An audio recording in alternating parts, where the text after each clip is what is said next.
Good morning to everyone. We're the next group, and we will report the Chapter 6, Section 1, entitled Pond Productivity, Carrying Capacity, and Standing Crop. Introduction. Why is protein production through aquaculture much more efficient than production in any other animal product system? Aquaculture is far more efficient at producing edible protein than tertiary livestock because fish, as poikilometric or cold-blooded animals, fish do not waste energy maintaining body heat, and unlike mammals and birds, fish excrete toxic ammonia directly into water instead of spending energy converting it into urea or uric acid, allowing them to convert as much higher percentage of feed protein directly to their body. So aquaculture is far more efficient because fish and other aquatic animals are pa- poikilometric or cold-blooded animal, requiring no energy to maintain body temperature and experience near neutral buoyancy in water. So they expend uh, almost no energy supporting their body weight, resulting in feed conversion ratio or FCR as low as 1.0 to 1.5 to 1 compared to chicken, pork, and beef. Primary productivity, the foundation. Primary productivity is the rate at which plants, algae, and certain bacteria like cyanobacteria produce new organic matter or energy through photosynthesis or chemosynthesis, which with net primary productivity being the energy left over after organism use some of it for their own respiration. So dito makikita natin yung solar energy dito ay siya yung pinagmumulan ng source ng food ng plant. Yung plant yung mag-store ng energy during photosynthesis at tinatawag 'tong, gross primary productivity.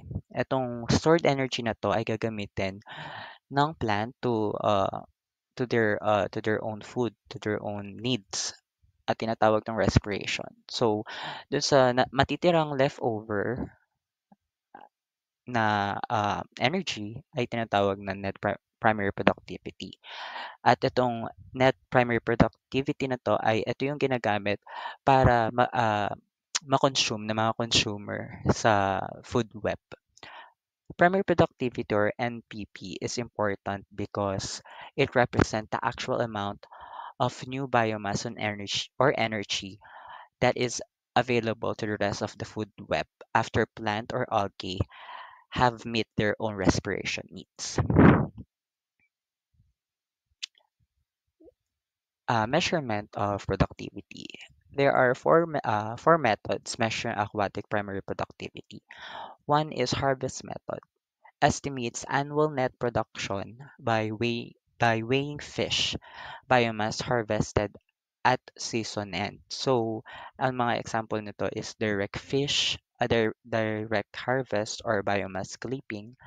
Ayun yung classic way na kino-collect nila yung lahat ng na-harvest nila tapos titimbangin nila. And kapag sa forest naman, yung allometric equation, yung 3 by 3 in forest.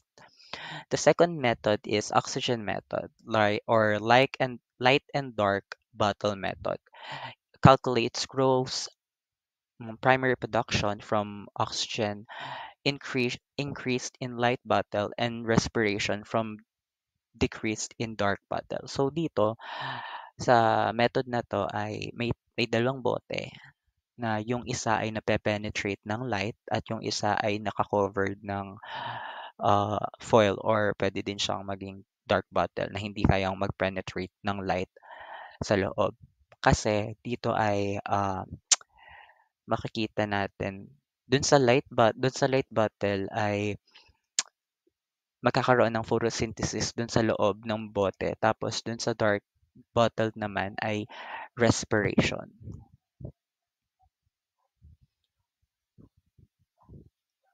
The third method is Dale method. The increase of DO in the daytime is net primary production, and the decrease at nighttime is half the uh, respiration. During the day, plants and algae photosynthesis, resulting to oxygen goes increase. During the night, only respiration happens, so the oxygen goes down or decrease. GPP or gross primary production minus the respiration of equals to net primary production or productivity or NPP for the whole ecosystem. So dito magkakaroon lang dito sa method na to is during the day, since may source ng energy which is the sun, plants and algae can photosynthesis. So the oxygen sa tubig increase or goes up. Pero ah, kapag gabi na, hindi na siya nagkakaroon na lang ng respiration since wala ng mapagkukuhanan ng energy which is the sun kasi gabi na. So only respiration happens. So the oxygen decreases. Ayan. And the fourth method is C14 method, directly measures net product net primary production by tracking how much radioactive carbon from added carb bicarbonate is fixed into phytoplankton tissue during the short incubation period.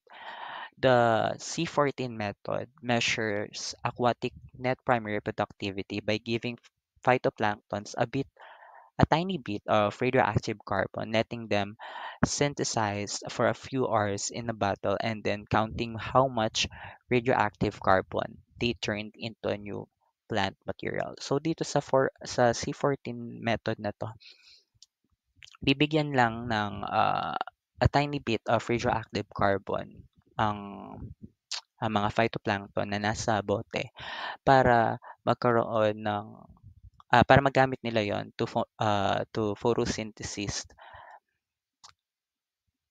for a few hours. So pagkatapos nun, after a few hours, they will count how much radioactive carbon inside the bottle.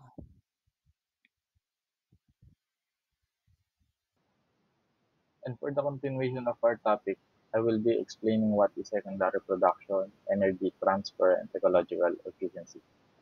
Ang consumption ng primary producers ay tumutukoy sa pagkain o pag-consume ng mga organism tulad ng herbivorous, animals, protists, fungi at maraming bakterya ng mga halaman o iba pang primary producer. Sila ang unang kumuha ng energy mula sa plants, kaya sila ang first level na consumers. Food chain naman ay isang single path ng daloy ng energy sa loob ng isang food web. Ito ang sequence kung sino ang kumakain kanina para makakuha ng nutrition. Usually nagsisimula ito sa primary energy source na kadalasan ay sun, papunta sa producers tapos sa consumers. Trophic levels ay ang feeding positions ng mga organism sa isang food chain. Kasama dito ang primary producers tulad ng plants, herbivores, primary carnivores, secondary consumers, at iba pa. Ipinapakita nito kung anong level ng energy transfer ang nalalagyan ng isang organism sa food chain. Energy transfer at ecological efficiency. Sa proseso ng energy transfer, magsisimula lahat sa sun na nagbibigay ng liwanag na ginagamit ng mga plants para gawing chemical energy na sa pamamagitan ng photosynthesis. Pero hindi lahat ng energy mula sa araw ay nagagamit ng halaman. May bahagi ng sunlight na nalalampasan ang halaman o nasasayang dahil sa wrong wavelength o inefficiency ng photosynthesis. Kaya may energy loss dito. Ang gross primary productivity or GPP naman ay may markang star sa diagram. Ito, tumutukoy sa total energy na nakukuha sa molecules ng halaman, pero may bahagi ng enerhiyang ito ang ginagamit ng halaman para sa sarili nitong respiration o paghinga. Ang natitirang energy na tinatawag na net primary productivity or NPP ang surplus energy na available para sa mga primary consumers. Pagkatapos, kinakain ng herbivores ang mga halaman at kumukuha sila ng bahagi ng energy na nakuha ng halaman kapag kinain naman ang herbivores ng predators bilang kanilang prey. Ang energy na nakuha nila ay naililipat sa mga predators. Sa madaling salita, habang tumataas ang trophic levels mula sa halaman, sa herbivores hanggang sa predators, nagkakaroon ng energy loss na dahilan kung bakit limitado lang ang energy na napupunta sa mga predator. Ito ang dahilan kung bakit mahalaga ang efficiency sa bawat takbang sa ecological energy transfer.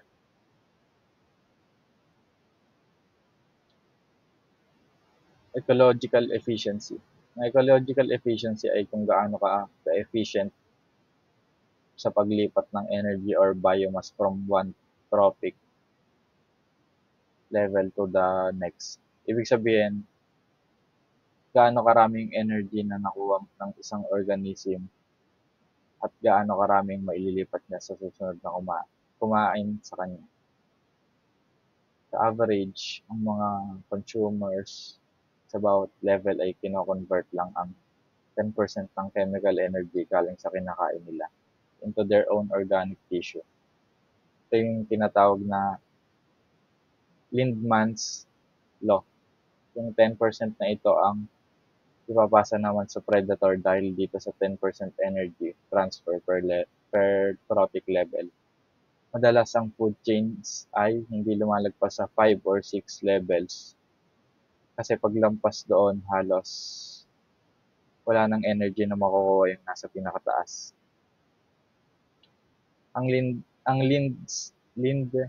Lindman's Law or kilala rin as the 10% law ay nagsasabi na around 10% lang ng energy ang naililipat from one trophic to the next sa isang food chain. So if ang halaman ay may 100% energy ang kakain sa kanya, which is yung herbivore, makukuha lang ng 10%. Tapos kung may kumain sa kanyang herbivore, makukuha lang siya ng 1% ng original energy mula sa halaman. Ayun lang po. Thank you. For this topic, I will be reporting carrying capacity and its definition. Definition: maximum population size that the environment can sustain indefinitely given the food, habitat, water, and other necessities available in the environment, or simply environment's maximal law. Limit on the size of population is environment imposed. Ang carrying capacity ay yung maximum number of organism na kayang suportahan ng isang ecosystem nang hindi nasisira yung environment niya. Maraming factors to na nakakaapekto. For the next slide, I will be focusing on that. Based dito sa picture, sir, ginagawa nila ng solusyon kung paano ma-maximize yung mga environment na kailangang i-maintain. As environment is degraded, carrying capacity actually shrinks, leaving the environment no longer able to support even the number of people or organisms who could formerly have lived in the area on a sustainable basis. Next slide. Factors affecting carrying capacity. We have 3 factors. First, the amount of resources available in that ecosystem. Ang dami ng resources tulad ng pagkain, tubig, oxygen, space at nutrients ang unang factor. Kapag marami ang resources, mas mataas ang carrying capacity. Pero kapag kaunti ang pagkain o oxygen, bumababa yung mga ecosystem na sinusuportahan ng population. Next is the size of the population and the amount of resources each individual is consuming. Nakadepende rin yung carrying capacity sa dami ng organism at kung gaano karami ang kinokonsumo nila. Halimbawa, kung masyadong marami ang isda sa pond at mabilis silang nauubos yung pagkain, bababa yung carrying capacity at pwedeng mag-cause ng stress o mortality. Kaya marami namamatay. Next, technologic efficiency advances. Example, aeration. Paglalagay ng mga aeration. Nakakatulong to sa technology para tumaas ang carrying capacity. Kunyari, halimbawa, ang paggamit ng aerators, nagpapataas ng dissolved oxygen. Dahil dito, mas maraming isda yung kayang buhayin sa pond. Okay, for the next slide. Next is environmental limits to population growth. The decline reflects increasing environmental resistance, which becomes proportionately more important at higher population and densities. This type of population growth is termed density dependent since growth rate depends on the numbers present in the population. The point of stabilization zero growth rate is termed saturation rate or carrying capacity for that organism. Population growth in nature does not increase forever. Instead, it is limited by the environment. These are we have two types of population growth: exponential growth and logistic growth. In exponential growth, the population increase rapidly because there are plenty of resources like food, water, and space. Parang walang limit kaya tuloy-tuloy yung pagdami nila. Isa logistic growth. Population reaches a point called carrying capacity, the maximum number of individuals that environment can support sustainably. This is also known as the saturation rate or the point where the growth rate becomes zero. Sa carrying capacity, hindi nadadagdagan ang population dahil sapat lang yung resources para kasalukuyan bilang ng organism. Example dito yung sa picture na to is a fish bowl. Fish in an overcrowded fish bowl shows how limited space and resources can restrict population growth. The next topic is standing crop, or the total dried biomass of living organism present in a given environment. It is the total weight of fish in the pond. The total biomass in production ponds is composed primarily of phytoplankton, zooplankton, and the culture species and other microorganisms like bacteria, fungi, etc. Biomass is the total weight of living organism versus the phytomass or the total weight of plant biomass. Standing crop is measured by cell counts or chlorophyll, a concentration index of phytoplankton abundance. Fish farmers use pond color and turbidity as measure of phytoplankton standing crop. Critical standing crop is a condition of culture culture environment wherein fish will not gain or lose weight. So the critical standing crop is the level of phytoplankton biomass, often judged by pond color or and turbidity. In an aquaculture pond where primarily production exactly balance the respiration demands of the entire community of zooplankton, phytoplankton, the culture fish, and the bacteria. So the culture fish either gain nor lost weight because the oxygen and food availability are just sufficient for maintaining but not for growth. So, yung critical standing crop is uh, doon natin malalaman na ang cultured fish is hindi mag-gain at maglo-loss ng weight kasi yung binibigay na supply ng oxygen at food nila ay efficient lamang just for the maintenance, pero hindi nito kayang palakihin yung cultured fish. Sa standing crops naman, um, fish farmers, makikita nila or magagamit nila yung color ng pond at nung turbidity or yung linaw or kalabuan ng tubig para ma-measure yung phytoplankton sa isang fish pond. So, yun lang po yung report namin and thank you for listening.